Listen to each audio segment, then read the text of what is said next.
ಎಲ್ಲರಿಗೂ ನಮಸ್ಕಾರ. ಕಥಾವಾಚನಾಲಯಕ್ಕೆ ಸ್ವಾಗತ. ಅಧ್ಯಾಯ 2. ವೆಂಕಟೇಶ್ವರ ಮಹಾತ್ಮೆ. ಶುಕ್ಲಾಂಬರಧರಂ ವಿಷ್ಣುಂ ಶಶಿವರ್ಣಂ ಚತುರ್ಭುಜಂ ಪ್ರಸನ್ನವದನಂ ಧ್ಯಾಯೇತ್ ಸರ್ವವಿಘ್ನೋಪಶಾಂತಯೇ.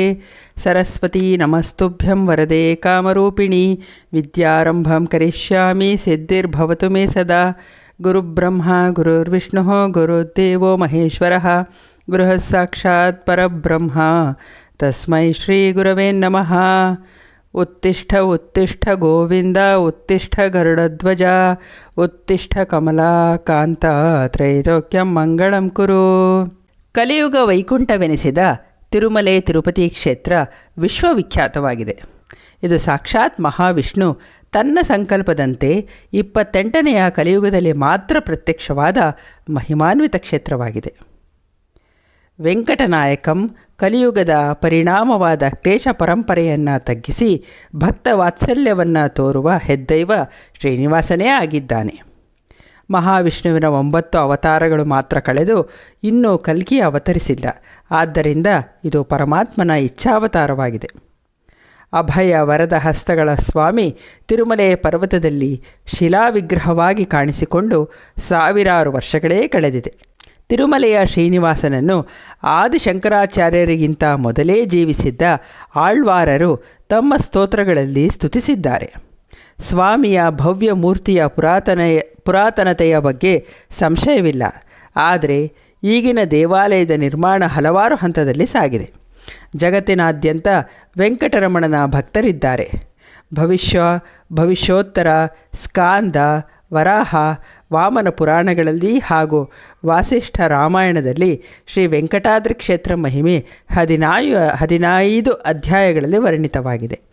ಆದಿಪುರಾಣದ ವೆಂಕಟೇಶ್ವರ ಮಹಾತ್ಮೆ 9 ಅಧ್ಯಾಯಗಳಲ್ಲಿದೆ. ಭವಿಷ್ಯೋತ್ತರ ಪುರಾಣೋಕ್ತ ವೆಂಕಟೇಶ್ವರ ಮಹಾತ್ಮೆಯೇ ಹೆಚ್ಚು ಪ್ರಚಲಿತವಾಗಿದೆ. ನವರಾತ್ರಿ, ಶ್ರಾವಣ ಹಾಗೂ ವೈಶಾಖ ಮಾಸಗಳಲ್ಲಿ ಈ ಭಾಗದ ಪಾರಾಯಣ ಮಹಾಫಲದಾಯಕವಾಗಿದೆ. 15 ಅಧ್ಯಾಯಗಳಲ್ಲಿ ಮೊದಲ 12 ಅಧ್ಯಾಯಗಳು ಕ್ಷೇತ್ರ ಮಹಿಮೆ, ಸ್ವಾಮಿ ಅಲ್ಲಿ ನಿಂತ ಬಗೆ, ಪದ್ಮಾವತಿ ಶ್ರೀನಿವಾಸ ಕಲ್ಯಾಣದ ಪ್ರಸಂಗವನ್ನು ವರ್ಣಿಸಿದೆ. ಇದಿಷ್ಟೇ ಪಾರಾಯಣಕ್ಕೆ ಮಂಗಳಪ್ರದ ಅಧ್ಯಾಯಗಳು ಎನಿಸಿದೆ. ಅನಂತರ ಶ್ರೀನಿವಾಸನ ಮಾವನಾದ ಆಕಾಶರಾಜನ ಮರಣ, ಯುದ್ಧ ಇತ್ಯಾದಿ ವರ್ಣನೆ ಇರುವುದರಿಂದ 12ನೇ ಅಧ್ಯಾಯಕ್ಕೆ ಮಂಗಳ ಮಾಡುವ ಸಂಪ್ರದಾಯವಿದೆ. ಕಲ್ಯಾಣಾದ್ಭುತ ಗಾತ್ರಾಯ ಕಾಮಿತಾರ್ಥಪ್ರದಾಯಿನೇ ಶ್ರೀಮದ್ವೆಂಕಟನಾಥಾಯ ಶ್ರೀನಿವಾಸಾಯ ತೇ ನಮಃ. ಅಧ್ಯಾಯ 1. ಶ್ರೀ ವೆಂಕಟೇಶ ಲಕ್ಷ್ಮೀಶ ದೇವದೇವ ಜಗತ್ಪತೆ ಕೃಪಯಾ ಪಾಹಿ ಮಾಂ ಶೌರೇ ಕಲ್ಯಾಣಗುಣಪೂರಿತ ಶ್ರೀನಿವಾಸ ಪರಬ್ರಹ್ಮಣೇ ನಮಃ. ಹರಿ ಓಂ. ಶೌನಕರೇ ಮೊದಲಾದ ಜ್ಞಾನಿಗಳು ನೈಮಿಷಾರಣ್ಯದಲ್ಲಿ ಜ್ಞಾನಯಜ್ಞವನ್ನು ನಡೆಸುತ್ತಿದ್ದರು. ಆಗ ಅಲ್ಲಿಗೆ ಪರಮ ಭಾಗವೋತ್ತಮರಾದ ಸೂತ ಪುರಾಣಿಕರು ಆಗಮಿಸಿದರು. ಅವರನ್ನು ಋಷಿಗಳು ಅರ್ಘ್ಯಪಾದ್ಯಾದಿಗಳಿಂದ ಸತ್ಕರಿಸಿ, ಹೇ ಮುನಿವರ್ಯ, ನಮಗೆ ಪುಣ್ಯಕ್ಷೇತ್ರ ಮಹಿಮೆಯೊಂದನ್ನು ತಿಳಿಸಿ ಎಂದು ಪ್ರಾರ್ಥಿಸಿದರು.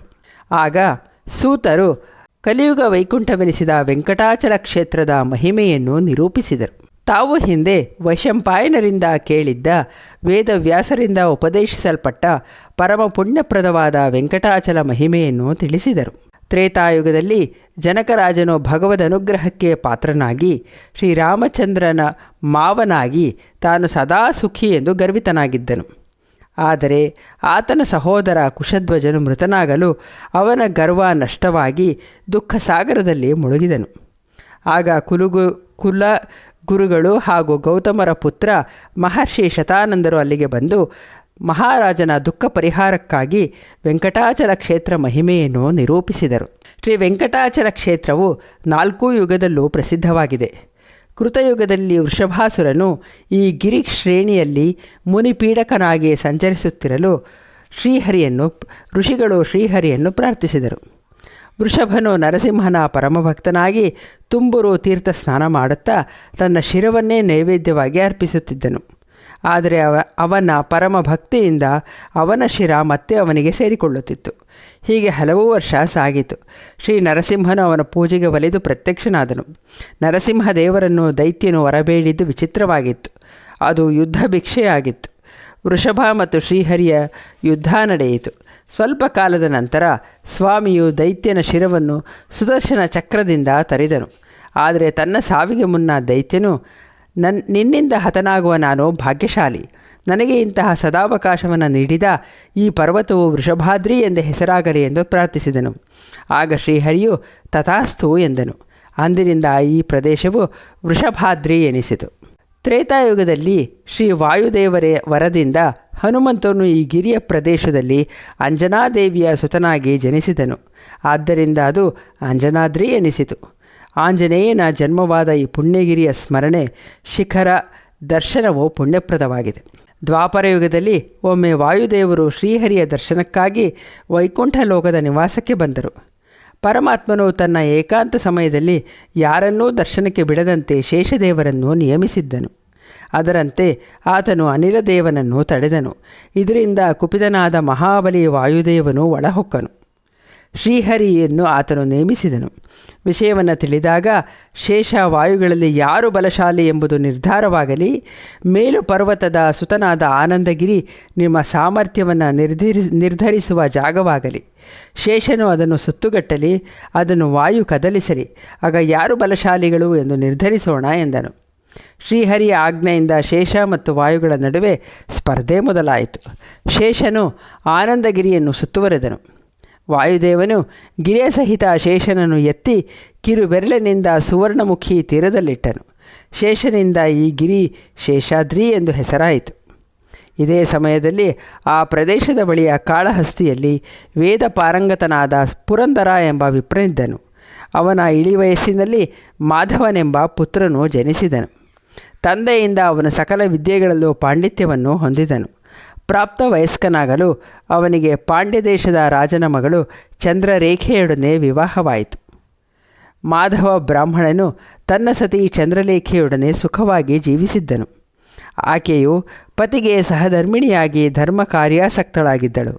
ಆದರೆ ಒಮ್ಮೆ ಮಾಧವನು ಹಗಲಿನಲ್ಲಿ ಆಕೆಯೊಡನೆ ರಮಿಸಲು ಬಯಸಿದಾಗ ಚಂದ್ರಲೇಖೆಯು ಬುದ್ಧಿ ಹೇಳಲು ಯತ್ನಿಸಿ ವಿಫಲಳಾದಳು. ಆದರೆ ಪತಿಯ ಬಲಾತ್ಕಾರ ಹೆಚ್ಚಲು ಊರ ಹೊರಗಿನ ಬಾವಿಯ ಬಳಿಗೆ ಹೋಗಿರಲು ತಿಳಿಸಿ ತಾನು ಅಲ್ಲಿಗೆ ಬರುವೆನೆಂದು ಹೇಳಿದಳು. ಮಾಧವನು ಕಾಮಾಸಕ್ತನಾಗಿ ಅಲ್ಲಿಗೆ ತೆರಳಲು ಕುಂತಲೆ ಎಂಬ ಸುಂದರ ಹೆಣ್ಣು ಎದುರಾದಳು. ಆಗ ಹೆಂಡತಿಯನ್ನು ಮನೆಗೆ ಕಳುಹಿಸಿ ಅವಳನ್ನು ಹಿಂಬಾಲಿಸಿ ರಮಿಸಲು ಬಯಸಿದನು. ಕುಂತಲೆಯು ಎಷ್ಟು ಬಗೆಯ ಬುದ್ಧಿ ಹೇಳಿದರೂ ಕೇಳದೆ ತನ್ನ ಬ್ರಾಹ್ಮಣ್ಯದ ಚಿಹ್ನೆಗಳನ್ನು ಕಿತ್ತಿ ಹಾಕಿ ಅವಳೊಡನೆ ಮೃಗದಂತೆ ರಮಿಸಿ ಮದ್ಯ ಮಾಂಸ ಸೇವಿಸುತ್ತಾ ಅಲ್ಲೇ ಕಾಲ ಕಳೆಯತೊಡಗಿದನು. ನೀತಿಭ್ರಷ್ಟನಾದ ಮಾಧವನು ಹುಚ್ಚನಂತೆ ಅಲೆಯತೊಡಗಿದನು. ಆಗ ರಾಜ ಪರಿವಾರವೊಂದು ಆ ವರಹಗಿರಿಗೆ ಬಂದರು. ಮಾಧವನು ಅವರು ತಿಂದಿದ್ದುಳಿದಿದ್ದನ್ನೆಲ್ಲ ತಿಂದು ಹಿಂಬಾಲಿಸಿದನು. ಅವರು ಶೇಷಾಚಲ ಪ್ರದೇಶಕ್ಕೆ ಬಂದರು. ಅಲ್ಲಿ ಅವರು ಕಪಿಲತೀರ್ಥದಲ್ಲಿ ಸ್ನಾನ ಮಾಡಿ ಪಿತೃಗಳಿಗೆ ಪಿಂಡ ಪ್ರದಾನ ಮಾಡಿದರು. ಮಾಧವನು ನಿರ್ಗತಿಕನಾಗಿ ಮಣ್ಣಿನಿಂದಲೇ ತನ್ನ ಪಿತೃಗಳಿಗೆ ಪಿಂಡದಾನವನ್ನು ಮಾಡಿದನು. ಅನಂತರ ಅವರು ವೈಕುಂಠಗಿರಿಯನ್ನೇರಿದರು. ಶೇಷಾಚಲದ ದರ್ಶನ ಮಾತ್ರದಿಂದಲೇ ಮಾಧವನ ಪಾಪಗಳು ದಹಿಸಿ ಮಧ್ಯ ಮಾಂಸ ಶೇಷಗಳು ದಮನವಾದವು. ಇದನ್ನು ನೋಡಿದ ದೇವತೆಗಳು ಪುಷ್ಪವೃಷ್ಟಿಗೈದರು. ಬ್ರಹ್ಮದೇವನು, ಹೇ ಮಾಧವ, ನೀನಿಂದು ಶುದ್ಧನಾದೆ. ಸ್ವಾಮಿ ಪುಷ್ಕರಣಿಯಲ್ಲಿ ಸ್ನಾನ ಮಾಡಿ ಶ್ರೀ ವರಹದೇವನ ದರ್ಶನವನ್ನು ಪಡೆ. ನೀನು ಈ ದೇಹಾಂತ್ಯದಲ್ಲಿ ಪಾಂಡವ ವಂಶದ ಸುಧರ್ಮನ ಮಗ ಆಕಾಶರಾಜನಾಗಿ ಹುಟ್ಟುವೆ. ತುಂಡೀರ ಮಂಡಲದ ದೊರೆಯಾಗಿ ನಾರಾಯಣಪುರದಲ್ಲಿ ರಾಜ್ಯವಾಳುವೆ. ಆಗ ಜಗನ್ಮಾತೆ ನಿನಗೆ ಮಗಳಾಗಿ ದೊರೆತು ಶ್ರೀಹರಿಯು ನಿನ್ನ ಅಳಿಯನಾಗುವನು. ಅನಂತರ ನಿನಗೆ ವೈಕುಂಠ ಲೋಕ ಪ್ರಾಪ್ತವಾಗುತ್ತದೆ. ನಿನ್ನ ಪಾಪಗಳನ್ನು ದಹಿಸಿದ ಕಾರಣ ಈ ಪುಣ್ಯಗಿರಿಗೆ ವೆಂಕಟಾದ್ರಿ ಎಂದು ಹೆಸರಾಗಲಿ. ಯಾರು ವೆಂಕಟಾಚಲವನ್ನು ಪ್ರಾತಃ ಕಾಲದಲ್ಲಿ ಸ್ಮರಿಸುವರೋ ಅವರಿಗೆ ಗಂಗಾ ಸ್ನಾನದ ಫಲ ದೊರೆಯುತ್ತದೆ ಎಂದು ವರ ನೀಡಿದನು ಎಂದು ಶತಾನಂದರು ಜನಕರಾಜನಿಗೆ ನಿರೂಪಿಸಿದ ವೆಂಕಟೇಶ ಮಹಾತ್ಮೆಯನ್ನು ಸೂತ ಪುರಾಣಿಕರು ಶೌನಕಾದಿ ಋಷಿಗಳಿಗೆ ತಿಳಿಸಿದರು ಎಂಬಲಿಗೆ ಭವಿಷ್ಯೋತ್ತರ ಪುರಾಣದ ವೆಂಕಟೇಶ ಮಹಾತ್ಮೆಯ ಮೊದಲನೆಯ ಅಧ್ಯಾಯ ಮುಗಿಯುತ್ತದೆ. ಓಂ ವೆಂಕಟೇಶಾಯ ನಮಃ. ಧನ್ಯವಾದಗಳು. ತಪ್ಪಿದ್ದರೆ ಕ್ಷಮಿಸಿ.